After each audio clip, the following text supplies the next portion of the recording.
سنگ اسود کے قریب زائرین دھکم پیل کر رہے تھے۔ سنگ اسود کو بوسہ دینے کی خواہش ان پر بھوت بن کر سوار تھی۔ ہر کوئی دوسرے کو پیچھے کی طرف دھکیل رہا تھا، اپنا راستہ بنانے کے لیے یوں کندھے مار رہا تھا جیسے مطاف فٹ بال گراؤنڈ ہو۔ ارے صاحب، میر صاحب نے آہ بھری، دیکھ لو، 2 دن میں 20 بار طواف کر چکے ہیں، لیکن سنگ اسود کو بوسہ دینے کی سعادت نصیب نہیں ہوئی۔ وہاں تو فٹ بالر ہی پہنچ سکتا ہے میر صاحب۔ صاحب نظم و نسق ہنسے۔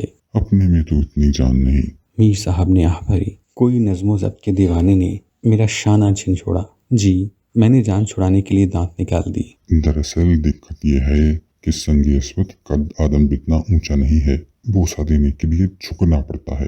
میر صاحب بولے، صرف یہی نہیں، صدیوں کی بوسہ بازی سے سنگ اسود اب گھس گھس کر پیالہ بن گیا ہے۔ پہلے سر جھکاؤ، پھر اس پیالے میں ہونٹ ڈالو، جب تک پیچھے سے بھیڑ کا ریلا آ جاتا ہے۔ جناب نظم و نسق صاحب نے کہا لگایا، میر صاحب، سنگ اسود کو بوسہ دینے کا خیال چھوڑیے، بس اشارے پر ہی گزارا کیجیے۔ ارے نہیں صاحب، میر صاحب بولے، اتنی دور سے آئے ہیں تو کیا یہ سعادت حاصل کیے بغیر ہی لوٹ جائیں گے؟ نہ صاحب، بنیادی غلطی پلاننگ کی ہے۔ سنگ اسود کو قد آدم جتنا اونچا لگانا چاہیے تھا، اور وہ اتنا ابھرا ہوتا کہ صدیوں کی بوسہ بازی سے زیادہ سے ہموار ہو جاتا۔ نظم و نسق صاحب نے کہا۔ ان کے ساتھ بیٹھے ہوئے عابد نے کپ کپی لی اور نظم و نسق کے دیوانے پر ایک خون آلود نگاہ ڈالی۔ ان کی نگاہ دیکھ کر میں کانپ گیا۔